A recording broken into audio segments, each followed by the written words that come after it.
രാഹുൽ മാങ്കൂട്ടത്തിനെതിരെ പരാതി നൽകിയ പെൺകുട്ടിയെ അധിക്ഷേപിച്ച കേസിൽ ഇപ്പോൾ രാഹുൽ ഈശ്വറിന് ജാമ്യം ഇല്ല. തിരുവനന്തപുരം CJM കോടതി രാഹുൽ ഈശ്വറിന്റെ ജാമ്യാപേക്ഷ തള്ളിയിരിക്കുന്നു.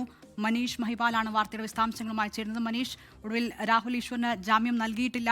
എന്താണ് കോടതി പറഞ്ഞത്? എന്താണ് വിവരങ്ങൾ? മധു, തിരുവനന്തപുരം ചീഫ് ജുഡീഷ്യൽ മജിസ്ട്രേറ്റ് കോടതിയാണ് രാഹുൽ ഈശ്വർ സമർപ്പിച്ച ജാമ്യ ഹർജി തള്ളിയത്. ഏറ്റവും പ്രധാനമായി കോടതിയിൽ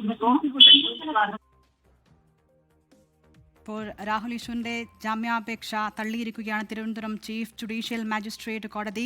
രാഹുൽ മാങ്കൂട്ടത്തിനെതിരെ പരാതി നൽകിയ പെൺകുട്ടിയുടെ ആദ്യ കേസിൽ പരാതി നൽകിയ പെൺകുട്ടിയുടെ വ്യക്തിവിവരങ്ങൾ വെളിപ്പെടുത്തുന്നതും ഒപ്പം പെൺകുട്ടിയെ അധിക്ഷേപിക്കുന്നതുമായ പരാമർശങ്ങളുമെല്ലാം നടത്തിയതിനാണ് രാഹുൽ ഈശ്വർ ഇപ്പോൾ പോലീസിന്റെ കസ്റ്റഡിയിലുള്ളത്. കേസിൽ 5ാം പ്രതിയാണ് Rahul Easwar.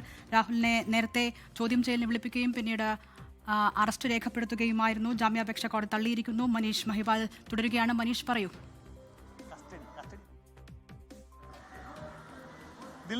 Thiruvananthapuram chief judicial magistrate കോടതിയാണ് രാഹുൽ ഈശ്വറിന്റെ ജാമ്യ ഹർജി തള്ളിയത്. ഏറ്റവും പ്രധാനമായി പ്രോസിക്യൂഷൻ കോടതിയിൽ ചൂണ്ടിക്കാണിച്ചത് രാഹുൽ ഈശ്വർ ജുഡീഷ്യൽ കസ്റ്റഡിയിലും പോലീസിന്റെ കസ്റ്റഡിയിലും ഉള്ളപ്പോഴും ചോദ്യം ചെയ്യലുമായി ഒരു തരത്തിലും സഹായിച്ചിട്ടില്ല.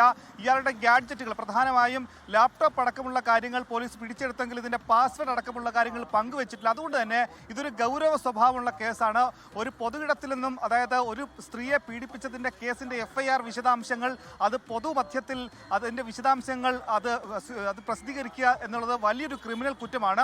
പക്ഷേ രാഹുൽ ഈശ്വറിന്റെ അഭിഭാഷകനാകട്ടെ കോടതിയിൽ വാദിച്ച പ്രധാനപ്പെട്ട വാദം പോലീസിന്റെ FIRന്റെ വിശദാംശങ്ങൾ മാത്രമാണ് പ്രതി സമൂഹ മാധ്യമങ്ങളിൽ പങ്കുവച്ചതാണ്. പക്ഷേ അതൊരു പൊതുരേഖയായി, ഈ പെൺകുട്ടിക്കെതിരായ പീഡനത്തിന്റെ വിശദാംശങ്ങളുടെ FIRന്റെ വിശദാംശങ്ങൾ ഒരു പൊതുരേഖയായി കണക്കാക്കാൻ സാധിക്കുകയില്ല എന്നതായിരുന്നു കോടതിയുടെ നിരീക്ഷണം. അതുകൊണ്ട് തന്നെ പ്രതിഭാഗത്തിന്റെ വാദഗതി തന്നെ അപ്പോൾ തെറ്റായിപ്പോയി. പ്രധാനമായും രാഹുൽ ഈശ്വറിനെ പോലെയുള്ള ആൾ കോടതിയെയും നിയമവ്യവസ്ഥയെയും വെല്ലുവിളിക്കുകയാണ് ചെയ്യുന്നത്.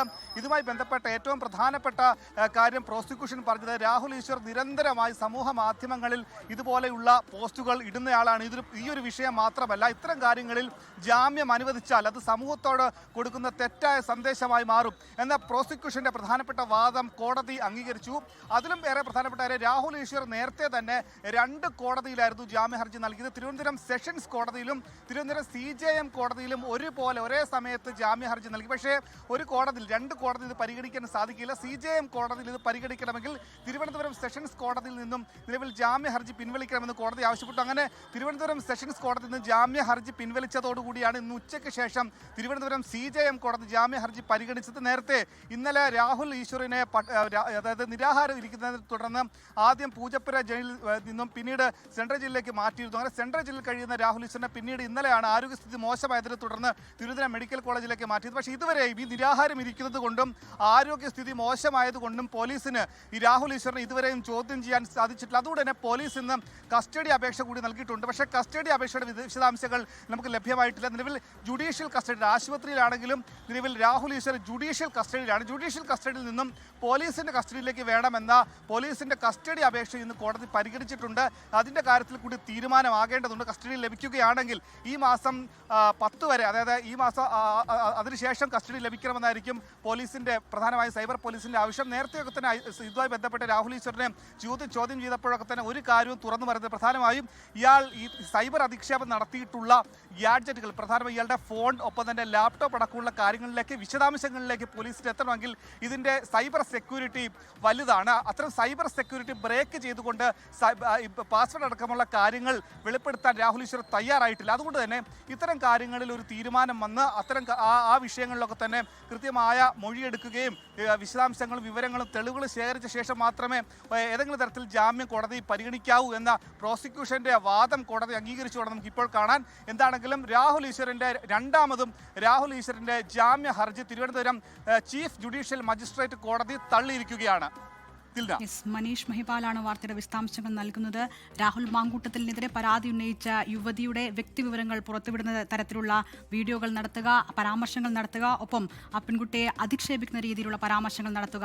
ഈ അതിജീവിതയെ അധിക്ഷേപിച്ച കേസിലാണ് ഇപ്പോൾ രാഹുൽ ഈശ്വറിന് ജാമ്യം നിഷേധിച്ചിരിക്കുന്നത്. തിരുവനന്തപുരം CJM കോടതി ജാമ്യാപേക്ഷ തള്ളുകയായിരുന്നു. ഒപ്പം കസ്റ്റഡി അപേക്ഷ, പോലീസിന്റെ കസ്റ്റഡി അപേക്ഷ കൂടി ഇന്ന് കോടതി പരിഗണിച്ചിട്ടുണ്ട്. പോലീസ് കസ്റ്റഡിയിൽ വിടുമോ ഇല്ലയോ എന്ന കാര്യത്തിൽ അല്പസമയത്തിനകം ഒരു വ്യക്തത വരും. നിലവിൽ ജുഡീഷ്യൽ കസ്റ്റഡിയിൽ കസ്റ്റഡിയിലാണ് രാഹുൽ ഈശ്വർ ഉള്ളത്.